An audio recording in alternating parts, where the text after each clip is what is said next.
Act. At 4:28 in the morning, after a 12-hour ER shift, I opened my front door and found my 11-year-old nephew carrying his 7-year-old sister through the snow. Her lips were blue, his feet were nearly frozen, and the only thing wrapped around him was an oil-stained garage rug. My name is Maren Vale, an ER nurse in Westerville, Ohio, and that night I thought I was saving my brother's children from the cold. What I did not know was that my brother would later blame his son for forgetting the door code, until the server logs proved the boy had typed it right 7 times. Chapter 1. The children at my door. The first knock came at 4:28 in the morning, so soft I thought it was part of the wind. I had been asleep for less than an hour. My scrubs were still folded over the chair beside my bed, stiff with the smell of antiseptic and stale coffee from a 12-hour ER shift at St. Agnes Medical Center.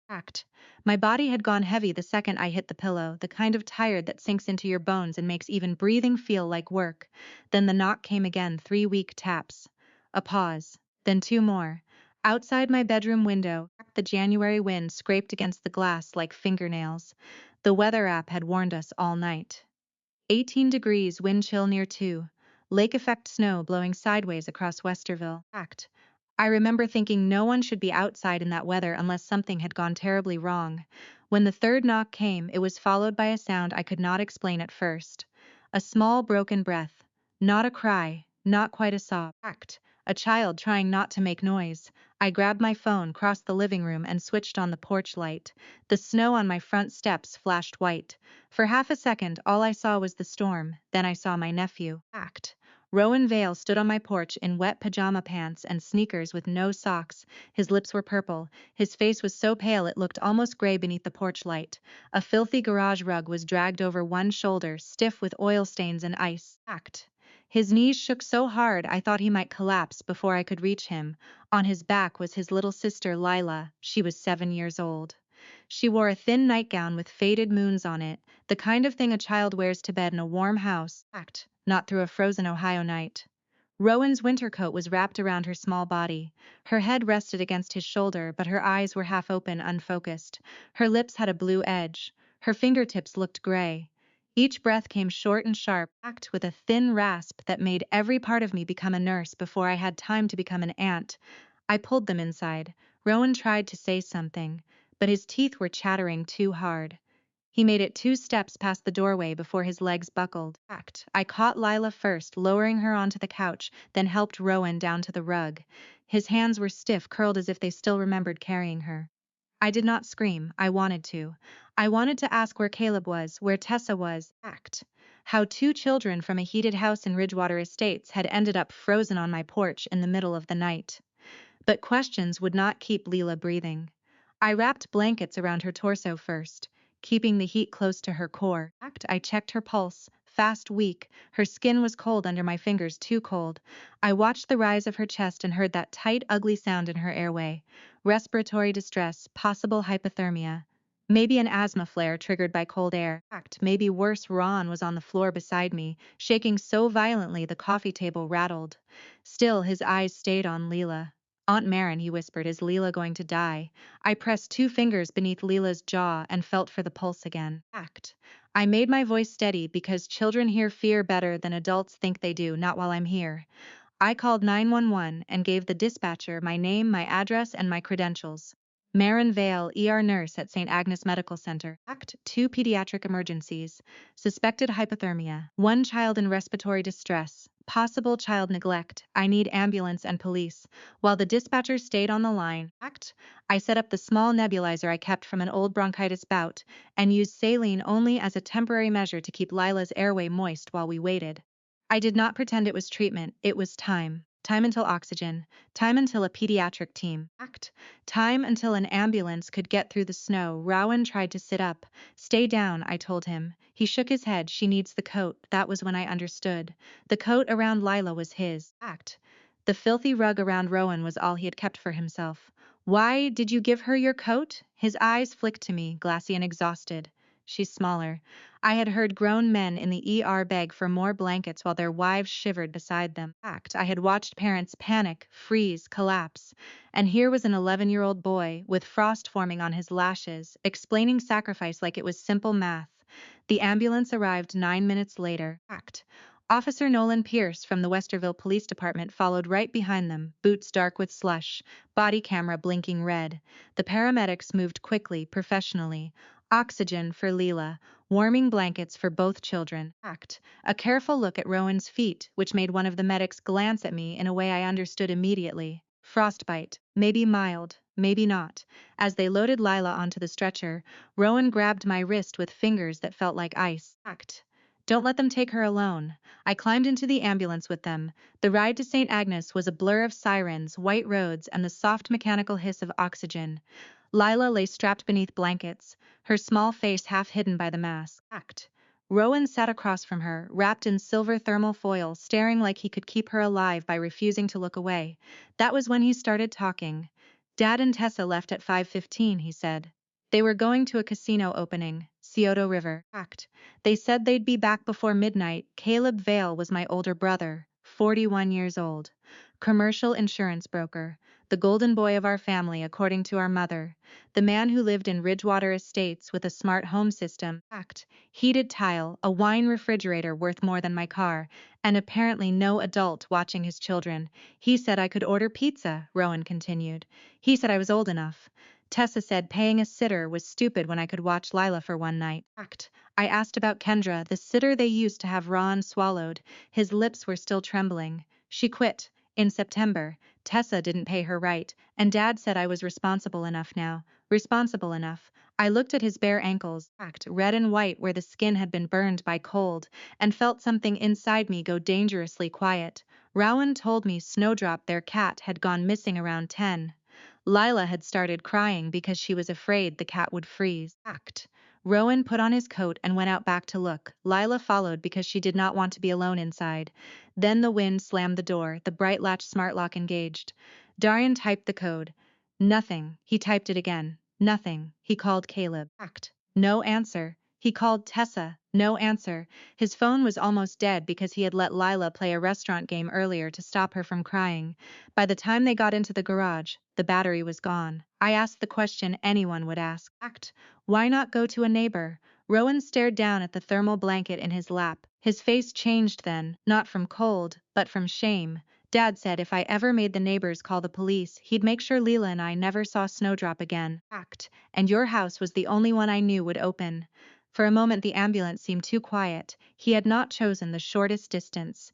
He had chosen the only adult he trusted. He told me the garage had no heat. Act. He found an old oil-stained rug and wrapped it around himself. He gave Leela his coat. For hours he tried to keep her awake. When her breathing started to sound wrong, he knew staying there meant she might die. Act. So he picked her up and walked the path behind Ridgewater Estates, through the trees, across nearly a mile of snow to my duplex. I asked him if he was sure he had entered the code correctly. For the first time, his voice became firm. I didn't forget. Act. I know that code. I typed it right. The door just stopped knowing us. At St. Agnes, the pediatric team took Lila through the ICU doors before I could kiss her forehead. Rowan was wheeled toward a treatment bay, his feet wrapped and elevated. Act. His eyes still searching for his sister. Officer Nolan Pierce stood beside me in the hallway with his notebook open. He asked where the children's parents were. I looked through the ICU glass at Lila beneath the warming blankets, act, then toward Rowan, lying too still under the bright hospital lights. That morning, I thought I had only saved my brother's children from the cold. Later, I would learn the cold was not the worst thing outside that house. Act. The door had not betrayed them by accident. Someone had changed the code, Chapter 2. The house that fed wine, better than children. Officer Nolan Pierce did not write right away. Act. He looked young enough that part of me wanted to ask how long he had been wearing that badge, but his eyes stayed steady on mine. He had seen Rowan's feet. He had watched Leela disappear behind the ICU doors. Act. Whatever doubt he might have carried into that hallway had already begun to leave him. He asked me where Caleb and Tessa were. At Scioto River Casino Resort, I said. At least that was where Rowan said they went. Nolan's jaw tightened. He wrote it down. Act. Then he asked when they left the children alone. 5:15 last night. He paused then, pen hovering above the paper. More than 11 hours, he said. I nodded, because if I opened my mouth too quickly, something ugly would come out. Act. Anger was rising in me, not hot and wild but cold and precise. The kind of anger I had learned to hide in emergency rooms, where panic only made children more afraid. Through the glass I could see Leela under warming blankets, oxygen flowing through a mask too large for her face. A pediatric nurse adjusted her IV line while another checked the monitor above her bed. Across the hall, Rowan lay on a narrow treatment bed with both feet elevated and wrapped. His lips were still pale. He looked smaller without Leela on his back, as if carrying her had been the only thing holding him together. Nolan asked for the parents' full names. Caleb Vale, I said. 41. My older brother. My throat tightened on the next name, Tessa Vale. 39. His wife. Saying it out loud made something in me feel contaminated. These were not strangers. This was not some anonymous case I could chart, hand off, and file away in the locked part of my mind where bad nights went. Caleb was the boy my mother had called brilliant before he had done anything brilliant.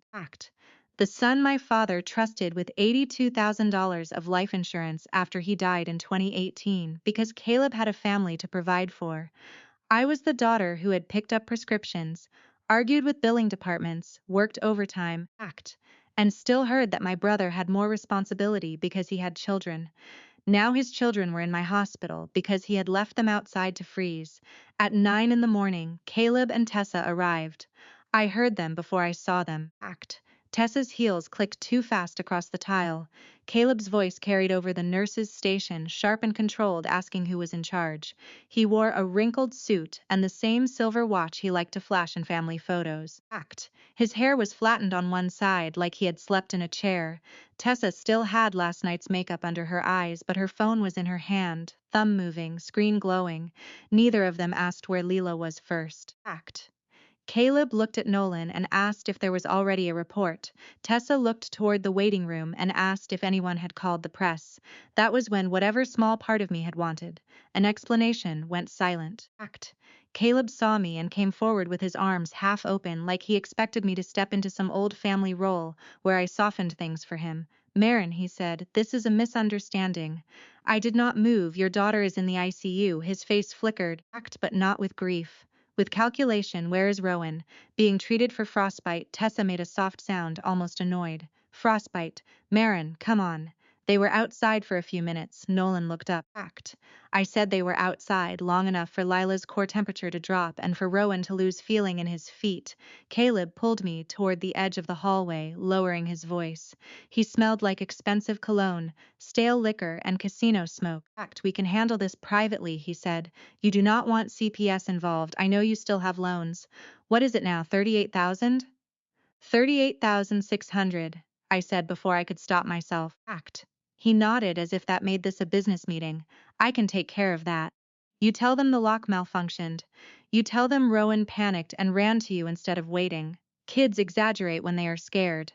For a second, I saw him as he had always been, the golden boy who thought money could turn a locked door into an accident and a freezing child into an inconvenience. No, I said. His eyes hardened.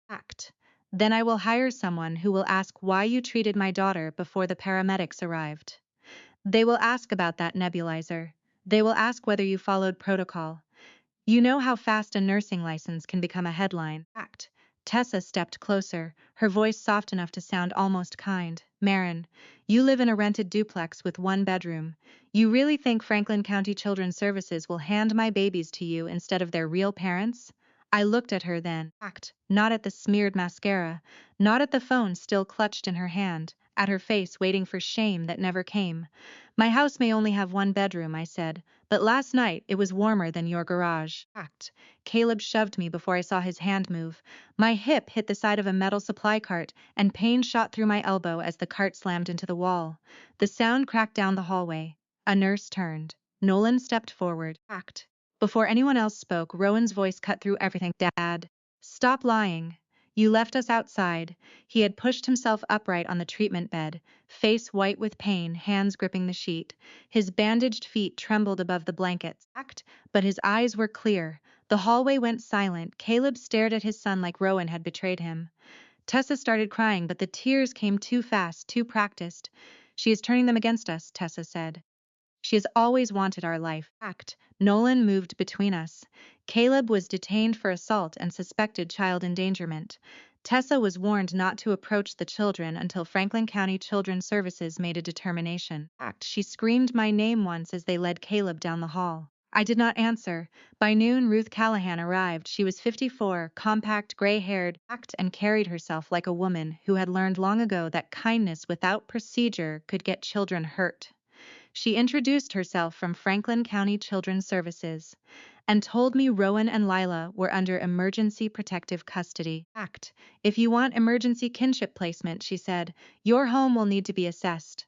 I almost laughed. Not because it was funny, but because I had been awake for more than 24 hours, my elbow was swelling, my niece was in the ICU, and now my one-bedroom duplex had become the only thing standing between those children and foster care. Ruth saw my face soften into panic and lowered her voice.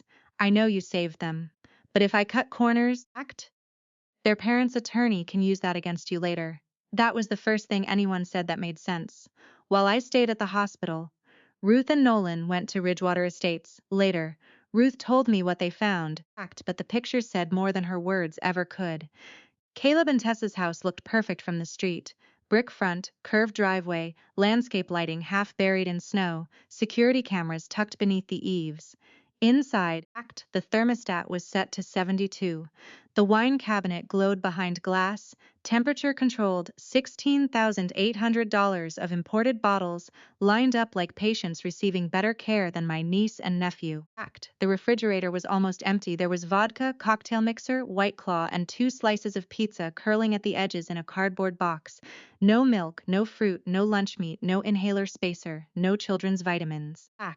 Nothing that looked like 2 kids actually lived there. Tessa's studio filled one room with ring lights, tripods, pastel backdrops, and boxes of sponsored products for Tessa at home. Rowan's room had a mattress on the floor where a bed frame should have been.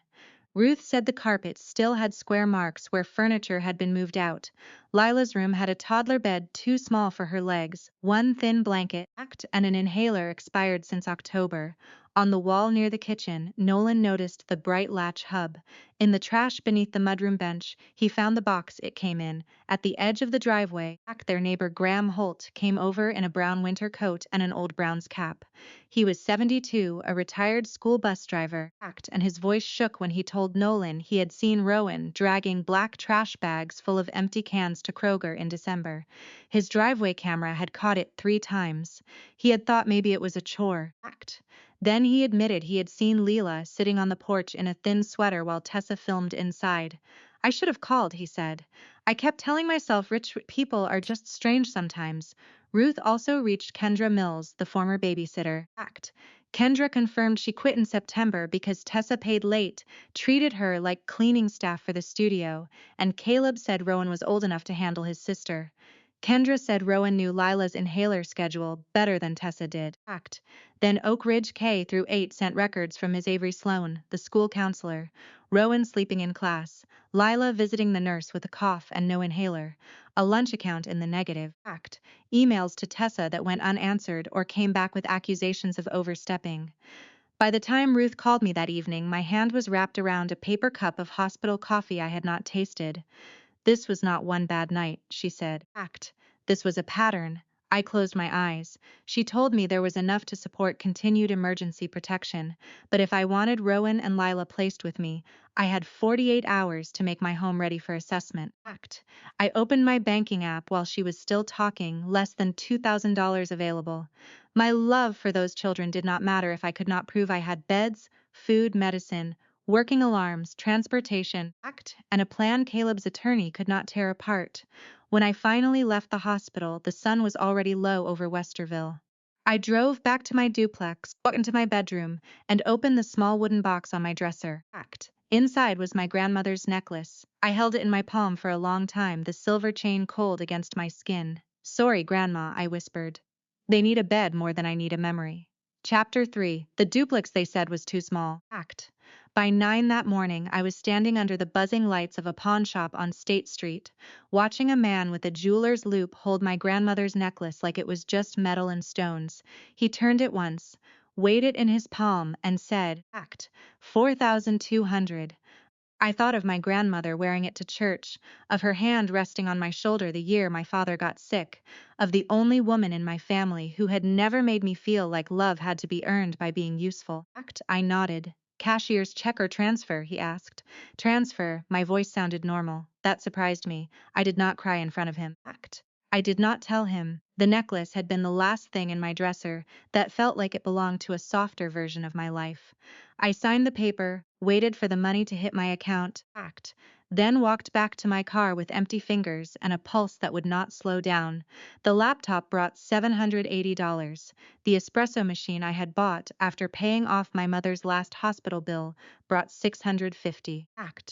I transferred $8,570 from savings. Every dollar I had told myself was for emergencies. Apparently, emergencies did not always look like car repairs or broken water heaters. Sometimes they looked like two children needing beds before a county worker came to measure whether your love had enough smoke detectors. By noon, I was pushing 2 carts through Target with a list in my hand and no room in my head for grief. Twin mattresses, bunk bed frame, 2 sets of warm sheets, heavy comforters, socks, pajamas, winter coats, toothbrushes, shampoo that smelled like apples because Leela once told me she liked apples, a moon-shaped nightlight, a yellow teddy bear for her, a blue one for Rowan because I had seen the way he watched over everyone and asked for nothing. At Kroger, I bought cereal, soup, fruit, sandwich meat, milk, crackers, yogurt cups, juice boxes, and a plastic bin for snacks that children could reach without asking permission. At the pharmacy, I bought a humidifier, an inhaler spacer, and a labeled medicine box after one of Lila's doctors confirmed what she would need once she was discharged. At the hardware store, I bought a smoke detector and a carbon monoxide detector even though mine still worked, because I wanted Ruth Callahan to see new boxes, new batteries, new proof. My phone rang while I was loading everything into the car. It was attorney Elias Vance. His office was on the second floor of a brick building downtown, above a title agency and a dentist. He was 52, silver at the temples, calm in a way that did not feel gentle so much as dangerous. He listened while I explained what had happened.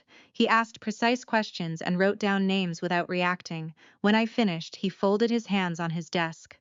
Criminal charges will not be handled by me, he said. That will be the Franklin County Assistant Prosecutor, likely Marcus Ellison, if this escalates the way I think it will. I nodded. But family court is different. CPS placement is different. Civil damages are different. Defamation, assault, emotional harm, a trust for the children if assets become part of a settlement. Those are lanes I can help you in. Can they take them back? If we are sloppy, yes. The word hit harder than I expected. His retainer was $8,500. I paid it before I could talk myself into fear. Elias slid a folder toward me. Keep receipts for everything: beds, food, medication, alarms, clothing, transportation. If money ever comes into a trust for Rowan and Leela, you do not touch it for your own expenses, not a penny. We keep your records cleaner than their lies. I looked down at the folder, then back at him. I don't want to destroy my brother. Elias did not blink. Then don't. Let the evidence do that. By late afternoon, my duplex looked like a warehouse had exploded inside it. Boxes leaned against the walls. Plastic bags covered the kitchen counter. I unscrewed the little desk I had used for bills and charting notes and dragged it into the hallway to make space for the bunk bed. My back screamed. My hands blistered around the screwdriver. I kept moving. My mother called while I was trying to line up the bed frame. Eleanor Vale did not start with "How are the children?" She started with "Caleb called me." I closed my eyes. Of course he did. He says this has gotten out of hand. He says Rowan panicked. He says Tessa is being treated like some kind of criminal. Mom, Lila is in the ICU. There was a pause. I know, but Caleb can be careless without being cruel. He loves his children. I tightened the screw until the metal squealed. Rowan carried Lila almost a mile in 18 degrees. If that is Caleb's love, I don't want to see his neglect. My mother went quiet. For once, she had no clean way to rescue him with a sentence. I need to finish getting their room ready, I said. Maren, what? Are you sure you can handle 2 children? I looked at the half-built bunk bed, the grocery bags, the moon nightlight still in its box. No, I said. But I'm sure I can keep them warmer than he did. I hung up before she could turn that into another discussion about how Caleb had always been under pressure. Ruth Callahan arrived the next morning at 8:15. She stepped into my duplex with a clipboard, practical boots, act, and eyes that missed nothing. She did not praise the effort, she checked it. She tested the smoke detector, checked the carbon monoxide detector, opened the refrigerator, looked at the medicine box, act. Asked who would take the children to Oak Ridge K through 8, asked what I would do if I was scheduled for a night shift, asked whether my background check had any concerns, asked who could pick them up in an emergency. Doctor, act. Miriam Keene is adjusting my schedule temporarily, I said. I have 2 coworkers approved for emergency pickup if needed, but I'm responsible for them. Not the hospital, not anyone else. Act. Ruth looked into the small bedroom where the bunk bed stood against the wall. The bedding did not match perfectly. The dresser was secondhand, the toy bin was plastic, but it was warm, it was clean, it had nightlights, coats, socks, and 2 bears waiting on the pillows.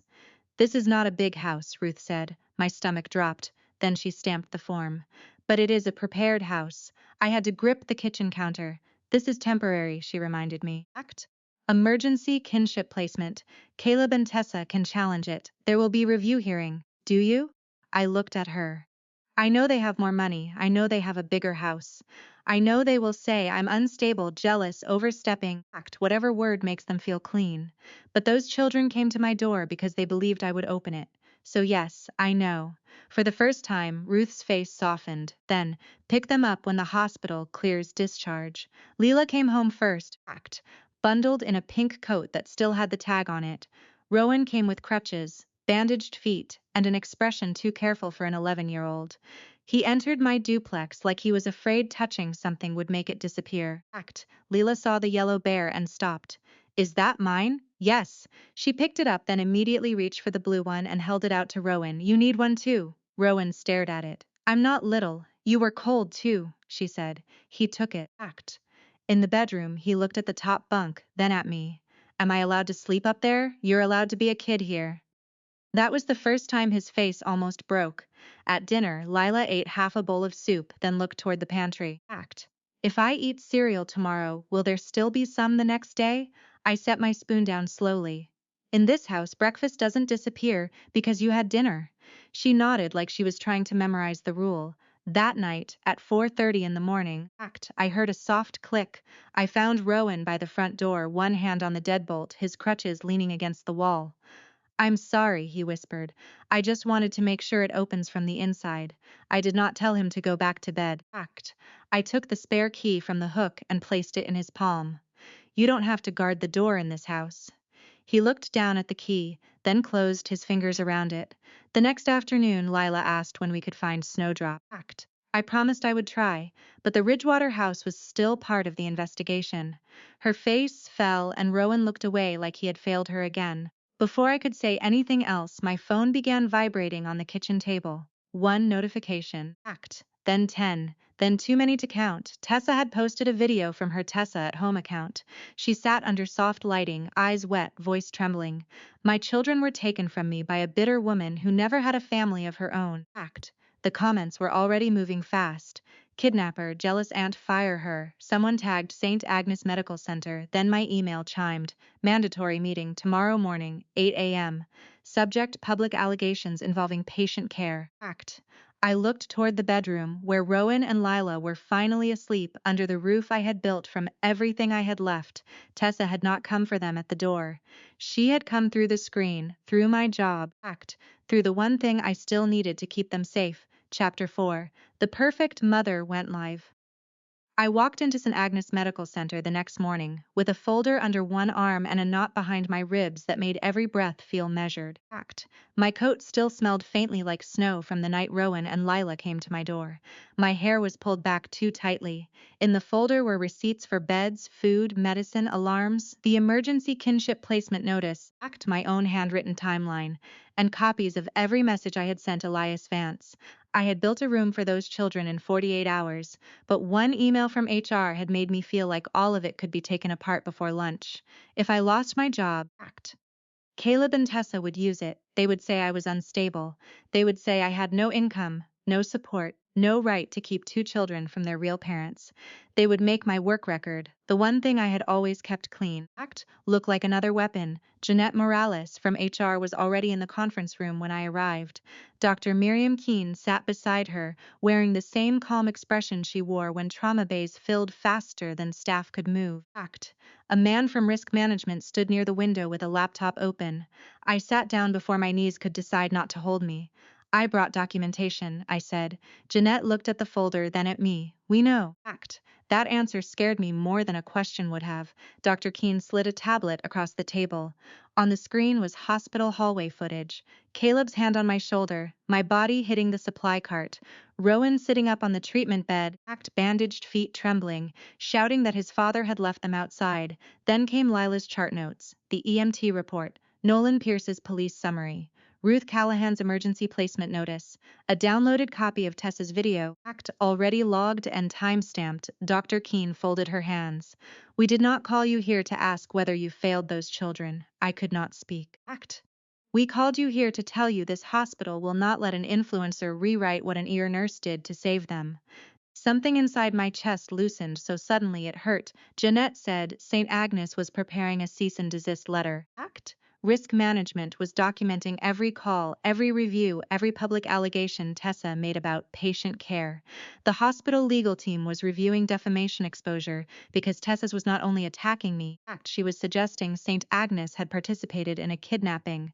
But you cannot respond publicly, Janet said. Not while the case is active, I know. That includes comments, posts, messages, anything that can be screenshotted. Dr. Keene's voice softened. Let the records speak, Maren. You are very good at records. I nodded, but walking back through the ER afterward felt different. A nurse I had trained gave me a quick squeeze on the arm. Another looked away like scandal could be contagious. At the front desk, the phones kept ringing, one angry stranger after another asking why a kidnapper still had a badge. By noon, Tessa went live again. She sat beneath perfect lighting, in front of a cream-colored backdrop that read "Motherhood is Grace." Her hair was smooth, her eyes were wet. She looked like a woman who had rehearsed grief in a mirror. My babies were taken from me, she said, by a woman who has always been lonely, always been jealous, always wanted a family she never had. I watched 30 seconds before I turned the volume down. Elias had told me not to engage, but I had to save it. Tessa said Rowan had always been dramatic. She said Lila had been cold, not dying. She said I had lured them with gifts and used my nursing job to make a normal mistake look criminal. She used the words "my babies" 7 times in the first 4 minutes, and never once said Lila's oxygen levels, Rowan's frostbite, or the hours they spent in a garage. The comments split in real time. Some called me a monster. Some asked why a 7-year-old had needed an ICU bed if it was only a misunderstanding. A few nurses found the video and started asking medical questions Tessa could not answer. Then people began digging. Someone reposted Tessa's casino story from 12:30 that morning. Someone else found a lunchbox video she had posted the same week. Oak Ridge K through 8 had sent a negative lunch account notice. Another person noticed her bedtime routine video had been filmed in the same room where Ruth found Rowan's mattress on the floor. Elias called while I was in the break room. Do not respond. I'm not good. She is creating evidence faster than my paralegal can download it. His voice was dry, but I heard the warning beneath it. Tessa was not harmless. She was cornered, and cornered people with audiences do not always tell smaller lies. That afternoon, Ruth called from Franklin County Children's Services. Miss Avery Sloan, the school counselor at Oak Ridge, had sent additional records. Lila had been to the nurse's office multiple times without an inhaler. Rowan had fallen asleep in class so often that one teacher had started logging dates. The lunch account had been negative for weeks. Avery had emailed Tessa and received a response accusing the school of overstepping. Then Ruth went quiet. What else? I asked. There was a writing assignment from Rowan. I gripped the phone. He wrote, "If my sister gets scared, I have to be the dad." I sat down on the edge of my bed because my legs forgot their purpose. Later that evening, my mother came to the duplex. Eleanor stood in the doorway with a casserole dish in her hands and shame all over her face. She looked past me into the little bedroom where Leela was coloring under the moon nightlight and Rowan was pretending not to listen. Leela looked up. Grandma, if I say I'm cold, do I get in trouble? My mother's mouth opened, then closed.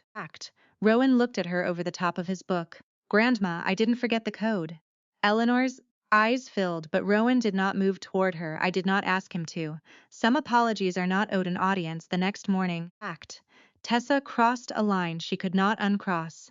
In another live stream, she leaned toward the camera and said Rowan was confused. She said people were coaching him.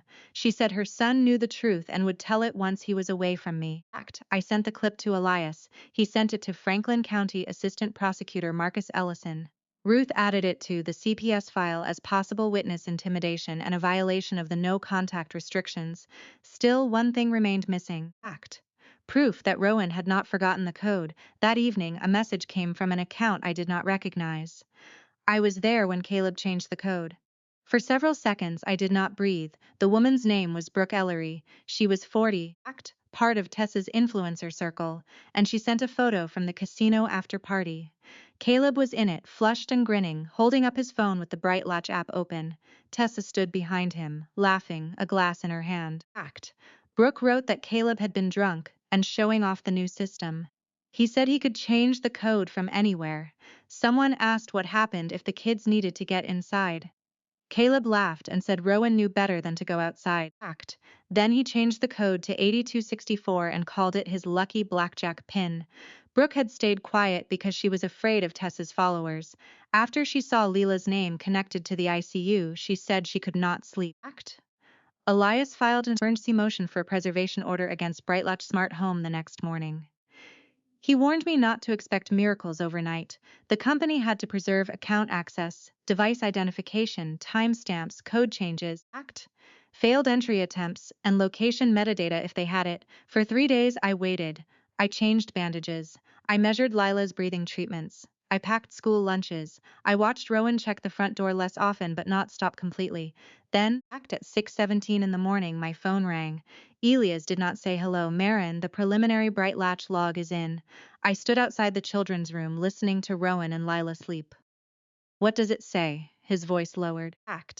It says Rowan didn't forget the code. It says Caleb changed it. I looked at the deadbolt on my own front door. Before this, the sound of a lock had meant safety to me. Now all I could see was Rowan standing in the snow, typing the right numbers into a door his father had turned into a wall. Chapter 5. The Surtur logs proved others. Elias sent me the report an hour later, but I could not open it right away. I stood in my kitchen with my phone in my hand while the coffee maker sputtered behind me, and the house stayed quiet around Rowan and Lila's sleep. Part of me had wanted proof. Part of me had needed it so badly I could feel the need under my skin. But once proof arrived, it did not feel like victory. It felt like reading the exact moment my nephew learned his father would not come back for him. At 11:42 p.m. on January 16th, Caleb Vale logged into Bright Latches from his iPhone. The account was verified through the app token and Face ID. The location data matched the area around Scioto River Casino Resort.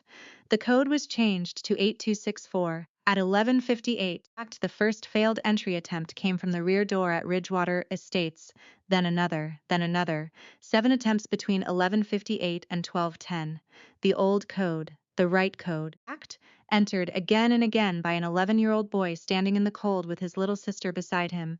There was no system error, no outage, no forced lockout, no remote unlock, no callback from Caleb, no callback from Tessa. Rowan had not forgotten. The house had rejected him because Caleb changed the code and walked away from the consequences. When I told Elias I felt sick, he did not soften the truth. He said, "This is what evidence does, Maren. It does not make the harm smaller. It makes the lie impossible to keep."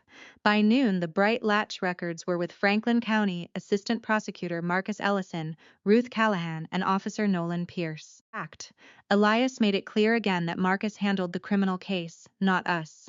Our job was to protect placement, preserve civil claims, and keep every document clean enough that Caleb's attorney could not tear it apart. Tessa tried to go live that evening. Of course she did. She sat beneath the same ring light, in front of the same soft backdrop, with the same wounded mother face she had practiced for thousands of strangers. She said she was finally ready to tell the full truth. She had barely finished the sentence when sheriff's deputies appeared behind her. The light that had made her look innocent showed everything. Her mouth opening, her hand tightening around the phone, the comments flooding upward. The moment she realized an audience could not protect her from a court order, she had used the internet to call Rowan confused. She had implied he was coached. She had named me, attacked St. Agnes, and twisted patient care into a kidnapping story. Act. Every post she made because she wanted sympathy became one more exhibit. Caleb's collapse was quieter. At first, he said he had been drunk. Then he said he did not remember. Then he said changing the code was a joke, not a crime. Act. But the records did not care what he called it. The records showed the login, the time, the device, the location, and the 7 attempts from the back door. They showed Rowan trying to get his sister home. By late 2025, the criminal case ended with Caleb taking a deal he hated because the alternative was worse. Marcus Ellison laid out the evidence so plainly there was nowhere left for Caleb to hide. Hospital charts, EMT reports, hallway footage of him shoving me into the supply cart. Ruth's photographs from the Ridgewater house, Graham Holt's driveway camera, Kendra Mills's statement about leaving because Rowan had become the unpaid babysitter, Avery Sloane's school records, Brooke Ellery's statement from the casino, Tessa's live streams, the Bright Light server logs. Caleb was sentenced to 6 years in state prison, restitution, and a no-contact order with Rowan and Lila. Tessa received 18 months in county jail, 5 years of probation, and a 3-year suspended prison sentence if she violated probation. The court also entered civil judgments tied to defamation and emotional damages. Her brand, Tessa at Home, did not survive discovery. Sponsors vanished. Old posts about perfect lunches and bedtime routines became evidence of the life she had performed while her children learned to go without. Some people asked why Caleb's sentence was heavier. I understood the question. Tessa failed those children too. She lied, she threatened, she let her followers attack me, and she chose an audience over motherhood. But Caleb was the one who changed the code. Caleb controlled the Bright Latch account. Caleb ignored the calls. Caleb shoved me at the hospital and tried to turn my nursing license into a bargaining chip. He did not just abandon his children, he made the doorstop knowing them. Family court moved slower, the way real courts do. January was emergency removal. February was kinship review. Then came hearings, home visits, school reports, therapy notes, and months of proving what should have been obvious from the beginning. At one hearing, a child advocate read part of Rowan's statement. He had said he knew the code. He had typed it right. He thought maybe the house did not want them anymore. My mother was in the hallway afterward. Eleanor looked smaller than I remembered. She told me she had spent Caleb's whole life excusing him because she thought he needed saving. She said she had not seen the children who actually did. I did not hug her. I did not give her forgiveness just because she finally understood. I only said then start by believing Rowan. By early 2026, permanency was no longer a question of if Rowan and Lila would stay with me, but how the court would make it permanent. By the end of that year, the guardianship and adoption path was finalized. Their trust was established with $286,000 from the settlement after the Ridgewater house, assets, debts, and legal costs were handled. That money was for Rowan and Lila, education, therapy, medical care, their future.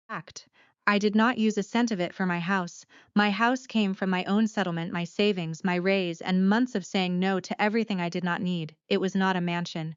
It was a small 3-bedroom, 2-bath home in Westerville with a narrow backyard, a pantry that stayed full, and a front door Rowan could open from the inside whenever he needed to check. By December 2026, I was a charge nurse at St. Agnes. I was still tired. I still worked too many hours. But when I came home, there were cleats by the door, Lila's drawings on the refrigerator, and a blue teddy bear on Rowan's bed, that he pretended was only there because Lila insisted. Rowan was 13. He played baseball and had a curveball that made Aaron Bell laugh like a kid. He no longer woke every night at 4:30 to test the lock. Sometimes a click still made his shoulders tighten. But now he called my name instead of trying to solve everything alone. Lila was 9. Her asthma was controlled. Her inhaler was never expired. She stopped hiding snacks under her pillow most nights. Though sometimes I still found crackers tucked behind a book, I never scolded her. I just kept a basket in the pantry labeled "Always Here." Graham Holt found Snowdrop that winter. The cat had been living near an old shed 3 streets over from Ridgewater Estates, skinny, filthy, and furious. Aaron drove us to pick him up. The second snowdrop heard Rowan's voice. He pushed his orange face through the carrier bars and meowed like he had been saving up the complaint for 2 years. Rowan broke. He sat on the floor of the shelter with Snowdrop pressed against his chest and cried in a way I had never heard from him before. Not afraid, not silent, just a child finally putting down something too heavy. Leela wrapped both arms around them and said now everybody is inside. On my birthday, Rowan handed me a small box wrapped in notebook paper. Inside was a silver keychain engraved with one word, hum. He looked embarrassed when I held it. He said he knew I sold my coffee machine to buy their beds. He said he could not give that back, but he thought I should have a better key. I could not speak for a moment because once, a code had kept 2 children outside in the cold. Once, a door had become proof of betrayal. Now a key meant something else. It meant soup on the stove, a cat under the table, Lila laughing in the hallway, Rowan safe enough to sleep, and every person I loved on the right side of the lock. That night, snow fell again over Westerville. I stood at the front door and looked out at the porch where everything had begun. The air beyond the glass was white and sharp, but inside our house there was warmth. Aaron was tightening a loose shelf in the living room. Lila was telling Snowdrop he was not allowed on the table. Rowan was pretending not to smile. I turned the lock once. For the first time, the sound did not scare me. Family is not always the people who share your name. Sometimes family is the person who hears a knock at 4:28 in the morning and opens the door. Sometimes family is the one who refuses to make children stand in the cold just to prove they deserve to be loved. And if you were listening to this story, I want to know what you think. Did Tessa deserve the same sentence as Caleb? Or was the court right to punish him more because he was the one who changed the code? And was Rowan the real hero of this story? I turned off the porch light only after I knew everyone I loved was already inside.